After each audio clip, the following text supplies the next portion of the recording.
Revolution. Toast to Ghost. Revolution. Yeah, I'll toast to it. Free medical care. All right, Carl, clink my glass. And dwarfs playing saxophones.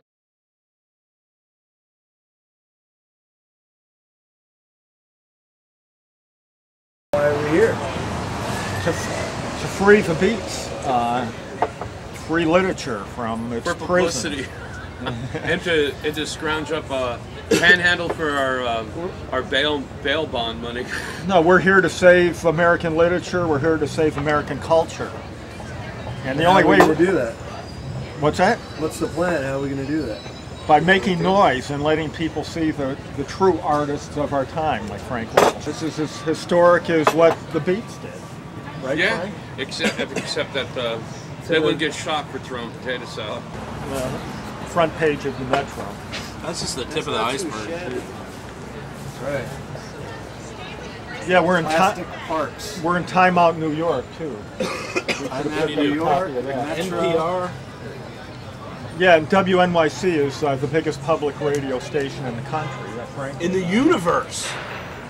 In the world. In the whole damn A million listeners. I didn't tell Frank that beforehand. No, you did. No, I didn't. After I did. Oh, you did? I can't remember. I didn't want you to get nervous. I was a nervous wreck. Were you? Shakespeare's plays were important when they broke away from, Greek and Roman rhetorical rules and began to speak the way the street, but in a very,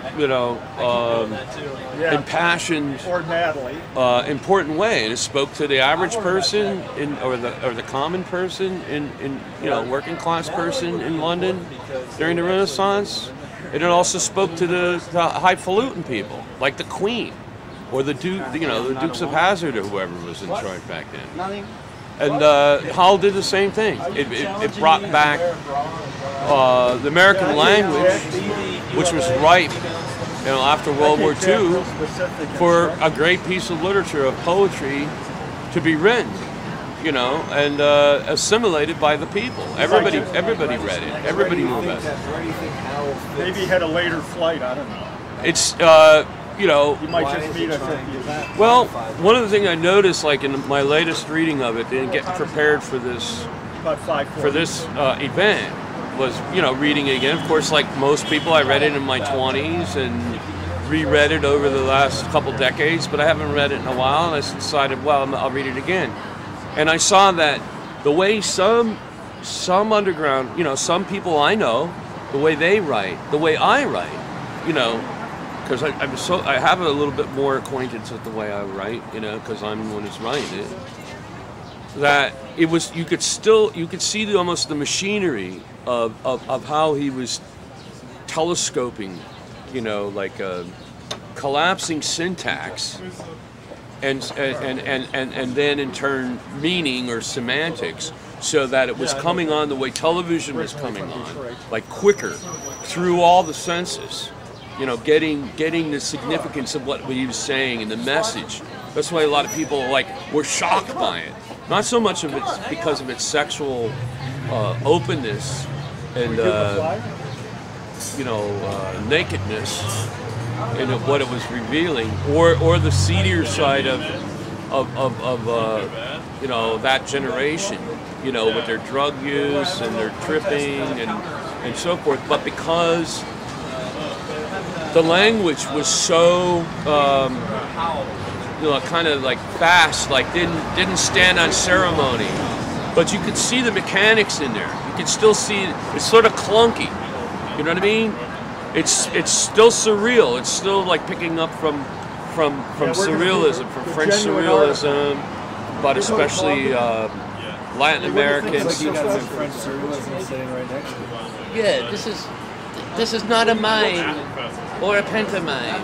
It's mine friend, Jelly Boy, aka Eric Broomfield, who is working on his friend's autobiography, Jelly Boy the Clown. The literature ones are pretty One lame. of the great works that represents the complete insanity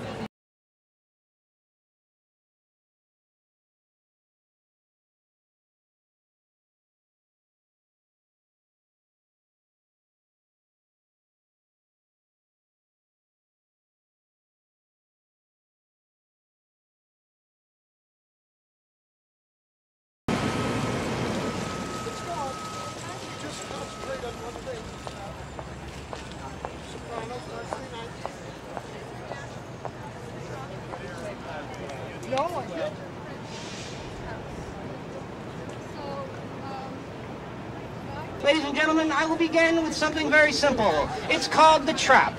Now, this is a standard regulation mouse trap. It snaps at about 35 miles an hour. Listen to the snap of the trap, ladies and gentlemen. You see, the voice of the underground writer will not be silenced by something as simple as a animal trap. That's what we're dealing with here today. Now, what I need is a volunteer from the audience to simply hold this trap in place. Preferably somebody who's afraid of clowns and hates clowns.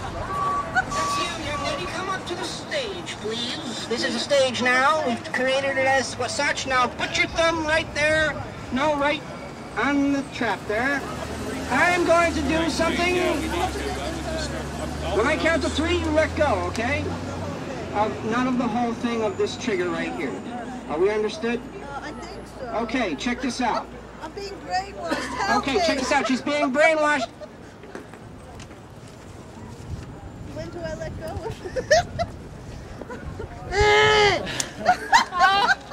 I was supposed to be on play! I guess you can't trust some people sometimes to do what you want them to do when you want them to do it. Well, ladies and gentlemen, we are the ULA, the Underground Literary Alliance. We are standing here in opposition to the Howl reading. You see, I saw the best minds of my generation destroyed by madness, starving, hysterical. Allen Ginsberg said that. I was listening to the crack of doom on the hydrogen jukebox. Allen Ginsberg said that. I'm with you in Rockland as we write on the same dreadful typewriter.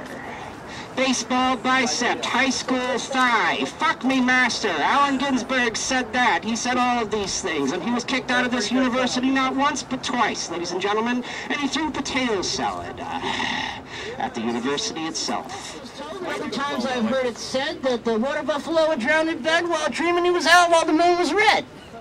Now, everybody knows about the undertow. What they don't know is what I don't know. Everybody knows about the undertow, what the television taught them on a rerun show. Now, I don't know, but I was told that I don't know, but I was told. I remember hearing that since I was 8 years old. How everything in the world's been bought and sold several times before I was born, but we keep making more to fill in the ground. Now, I don't know, but I was told that a buffalo wing is a chicken wing, because if a buffalo had wings to fly, people ride them around instead of mowing them down. Instead of mowing them down. Instead of mowing them down. Yeah, well, the buffalo was trying to live with the human race. He couldn't find a lawyer, so he pleaded his own case. Mores and exposed the industrial military complex, you know, and the results of it as it grew and bloomed in the 50s and into the 60s. And that which he refers to as Moloch in the poem, and that Moloch is still with us and still alive. Except a lot of people right now, you know, because of alienation and so forth, you know, and really, you know, the thumbs come down, the hammers come down on people just to survive rather than live, and have the time, you know, to read their great poets, listen to their great poets, and to read great literature, underground writing, you know, of their sons and daughters and grandsons and granddaughters at the current time. That you know, I myself, Frank Walsh of the Underground Literary Alliance, declare that Moloch is still here, but it's changed form into what I call pseudopod. And that pseudopod is corporate, a capitalist market, which is now strangling not only nature, but the very humanity that's the basis of the imagination. And that the imagination. Okay, the ghost of Allen Ginsberg is the guardian angel of New York. Have no more fear.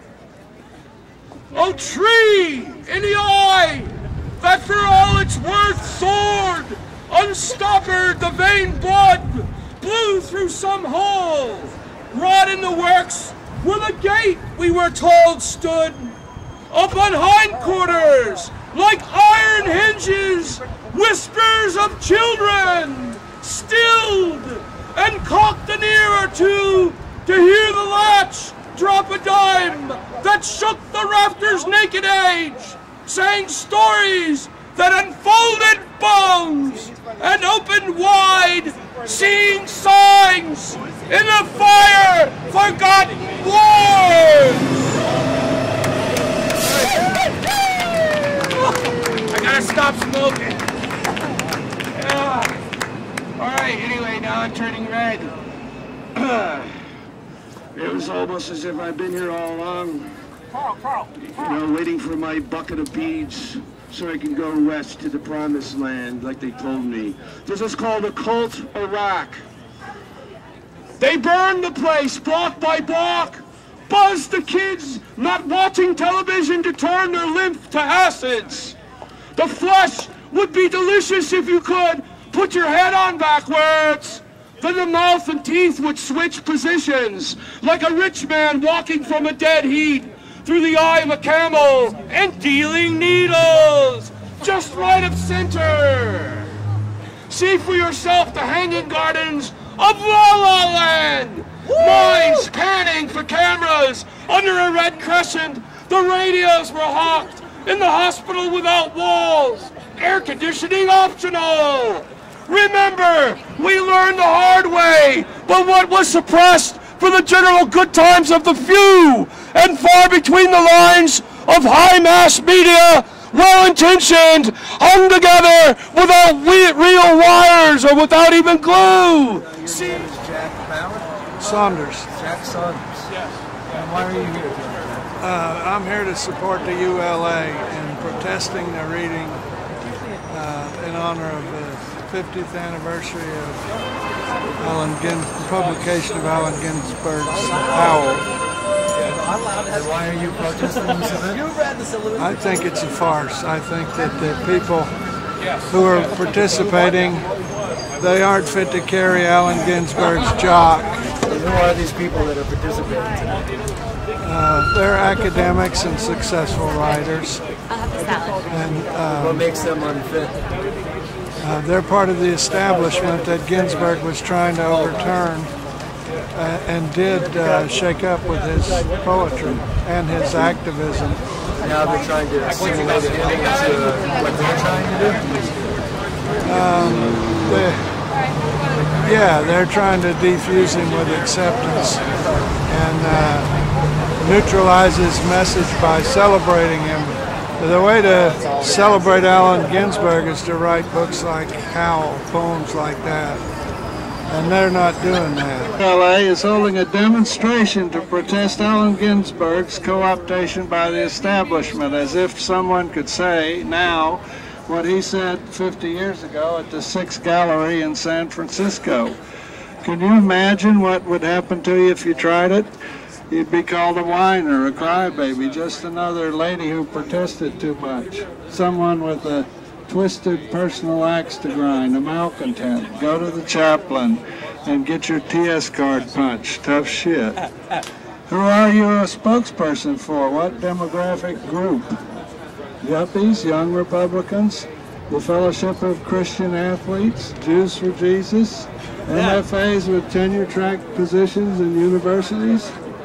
Here, Julius, hold this. I just put my straight white male from the South of a certain age, clear shoulder to the wheel. Fat burned away. What are you protesting? Well, just the people that they have on stage. We don't feel like they really have anything to do with the readings. I really feel like the kind of academics and stuff that are on the stage are... I contradict myself. Let it all barbaric yelp. I go out and We're running out of flyers. I propel myself forward by my own petard. I expel gas, I eruptate, I shoot, I shoot, Richard Kostelinitz. And I do video poetry, which of course is off on the literary map, as am I. And so I'm going to show some of it. Oh, great. Hope you can film it. Unbelievable. This guy's one of the real McCoys, man. It's on screen. So, Richard, why are you here today? I support all alternative activities. It's all alternative activities. In principle. Also, I think the choice of the readers I think the Academy of American Poets did it. The choice of the readers was not very smart. None of those guys have ever been what anybody would call literary radicals. Who are those guys? I know two of them. I know two of them. Some guys I don't know. The two I know are Philip Lope and Rick Moody. You know, good guys, but they're not literary radicals. It's inappropriate. They're inappropriate choices to represent the Ginsberg tradition. He also doing his own work like that. My DVD, please. Be a witness to Hold my hand. Hold my hand. Hold his hand. Very important.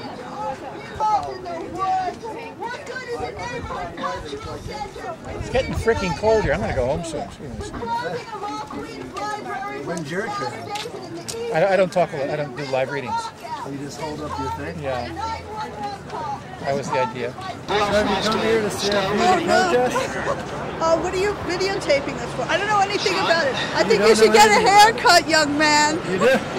Would you like me to cut your hair for you? Well, I have a pair of scissors in my bag. Really? Yes. Fascinating. No, I came here because I was concerned that, like, you're all being brainwashed by Carl. Langston Hughes library closing protest. New York, the city that never sleeps. You've heard about it. 24 hours a day, you can get what you want and need. 24-hour supermarkets, you can push your cart down the wild aisles of America at 3 a.m. And you can do your laundry, get your dry cleaning, have your shoes shined, have sex of any persuasion, even plain old vanilla. You can get a divorce 24 hours a day. You can get a drunk or you can get a drink or a drug, legal or illegal, 24 hours a day in New York. But can you get a decent book? Can you go to the library 24 hours a day? The closing of the Queen's libraries is the segregation of information. It is the... Someday our names will be on the marquee. So yeah, see?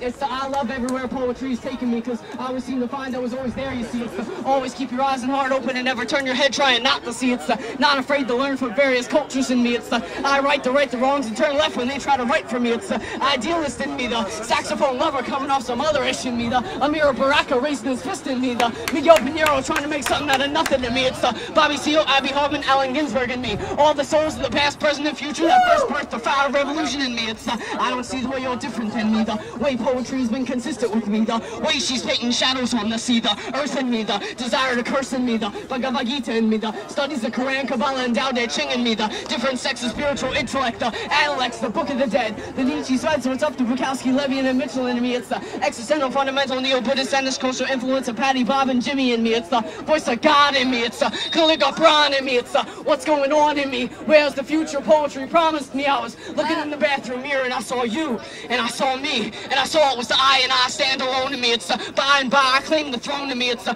by far I ain't alone in this. It's the reason the microphone first got kissed. It's the live fast, die young in me. It's the I speak through hollow drums in me. It's the anthem of a nameless generation in me. It's the panther, the cross, and 7 nations in me. And yeah, sometimes it's the weed in me, but mostly it's what the people need in me, whether written, sung, or conceived in speech. It's the reason I practice what I preach in me and teach through me. When I speak, I bleed to reach the streets. Mountaintops and burrows will seek through me, and I need not be that holy messenger, but few lessons learned, so questions turn to hereafter. So I need be that precious X factor, verbal contractor, attacking your perception of reality's conception. When you follow trails blindly, I'm just a reminder of time speed when mine's free. I still walk the streets and pull alchemy from the sky. Still got my fist pumped because I ain't ready to die. And this revolution will be televised through this author's eyes till each echo treads behind his predecessor. We deliver whispers that hence fled thereafter, needing soporific definition, a time-honored tradition of letting hearts beat freely in spiral basements to find us ageless. I've checked my pulses every night for 5 autumns. Each wave echoes deeply through the pages I've authored. My life, my convection, my genesis, my resurrection, my relevance, my inception, my deliverance, and my reflection. I've developed my own shorthand, because this pen's under my command, and I'll chase down eternity like some possessed hunter. The pen, the sword, the mic, the gun, the bullet in the Bible aimed at the sun. As it was written, so shall it become. It's the end of lost days and the beginning of drums, and together we will stand as one.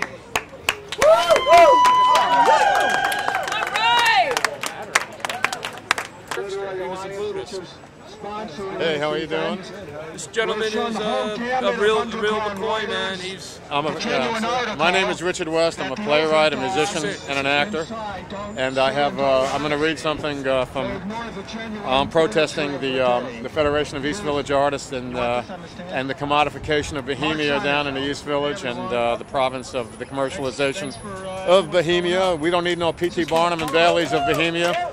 And all that other stuff, poetry police or things of that sort, which are happening now, I see in New York City. And Bohemia is the province of all people who, you know, of all artists. It's not only confined to any one art form, and it should be the province and open to everybody. Because the deeper the vision, the deeper the compassion. As a friend of Allen Ginsberg, I know that Ginsberg would agree with me on this. And hi, everybody. My name is Richard West. I'm a playwright, actor, and a musician. Excellent. I'm down with the dislocated hipsters.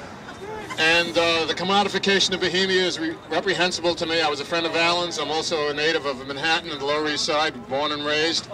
And on the West Coast as well as the East Coast. My name is Richard West, and I want to read you this letter I wrote to the FEVER, which is the Federation of East Village Artists, which is becoming commodified in Bohemia Incorporated. And just hot off the press. Do not ask for whom the beat tells, it tells for thee. This is from the Battle of Bohemia. An open letter to all FEVER in the arts community. If life is a stage, when is the dress rehearsal over? Socrates said, know thyself, for the unexamined life is not worth living. You can tell that he was beat, but he was upbeat about a life of awareness. Shall we apply this formula for FEVER? Allen Ginsberg let out a howl of awareness, and thousands of minds opened and bloomed in the cultural deserts of the 50s.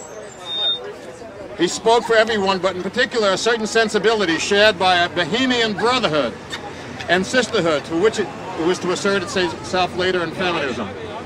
We find ourselves now again at the crossroads, but the issue is what's hip and what's hype.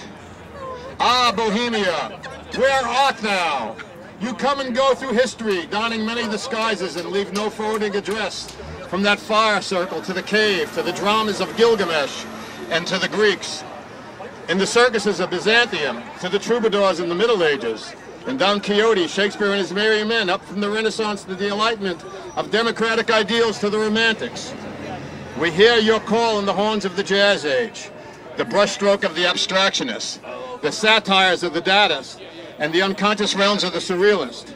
The art and adventures of the beats and hippies will always be expanding into new hybrids of hip in the spawning grounds of the Lower East Side, where Charlie Parker, where Herman Melville, Twain, and Whitman spirits mingle with the ghost of Emma Goldman, Charlie Parker, Lenny Bruce, and Allen Ginsberg. Yeah. Where Edna St. Vincent Millay laughs while raising her glass to ask, who will preserve these fine spirits?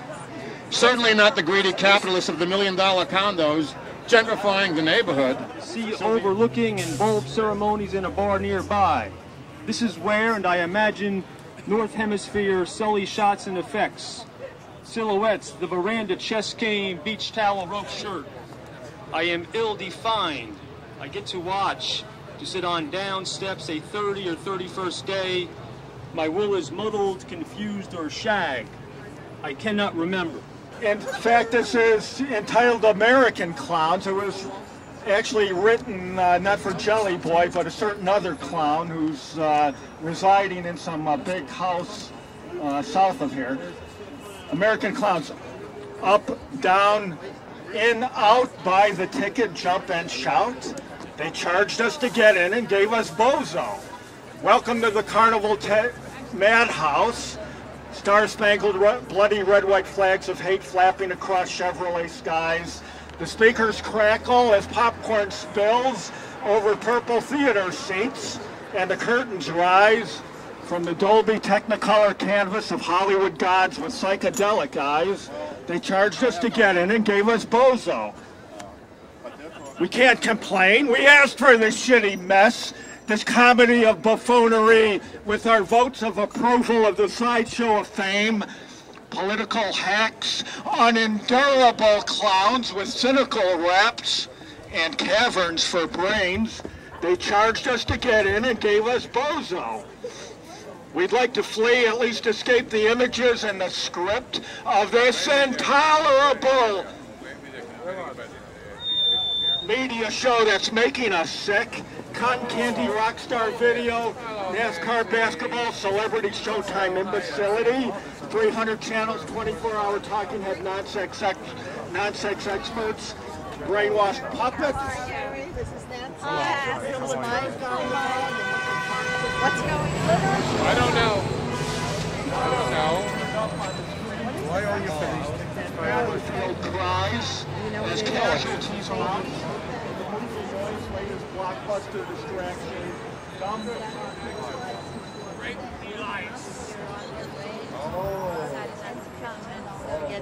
It's against the beat values. It should be free. Oh, you wouldn't say. I didn't understand. They're taking a picture. Are you going? No, don't go there. Everything's working out. It's just that people are getting by without seeing our literature. Here you go. Here's something for you to read. When you get bored, give them the call. It's gone.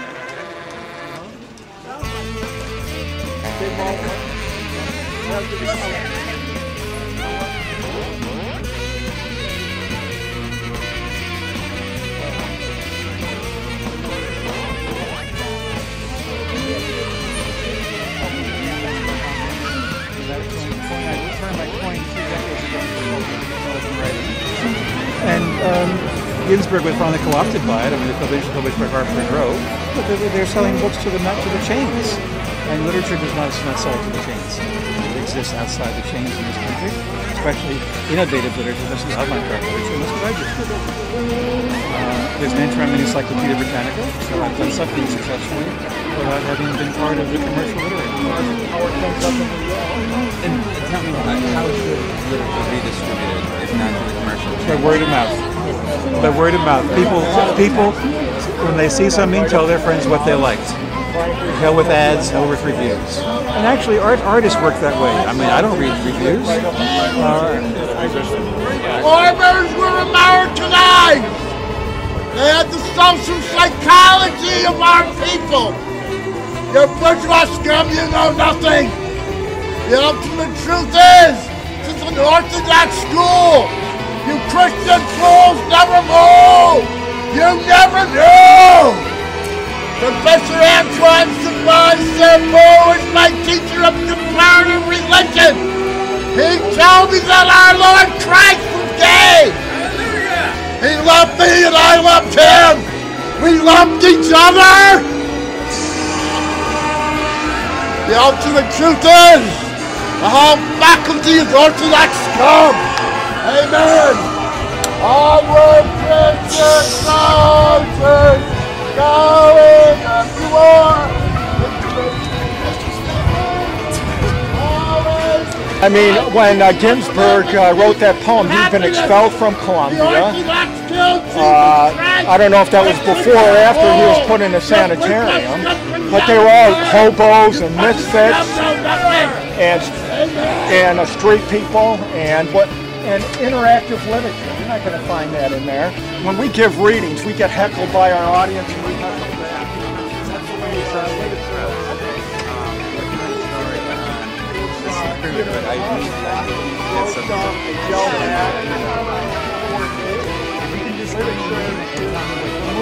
all this.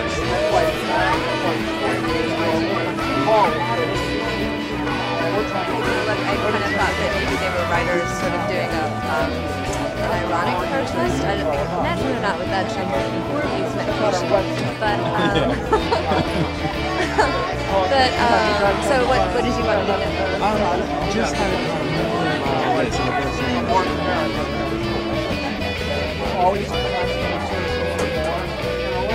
Oh, I'm sure Ginsberg would love it. I mean, I'm sure he would be upset if there wasn't something like this outside his poetry reading, but I think he'd also be equally glad that people have read his poem and are coming over here to bed. Reading, I think that you should be the person who reads the poem that we're here to honor, Howl. Absolutely. Okay. Frank Ross. We gotta Frank take Ross turns. is gonna read Howl. Everybody, the people should read a part too. Go fuck yourself with your atom bomb! Thank you! Allen Ginsberg is here! Free the beach! He's only a clown, ladies and gentlemen. He can't help himself.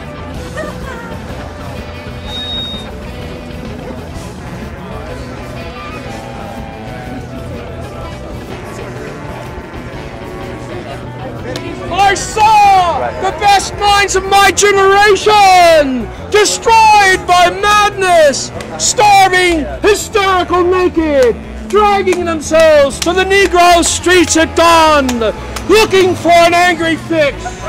Angel-headed hipsters, burning for the ancient heavenly connection to the starry dynamo and the machinery of night.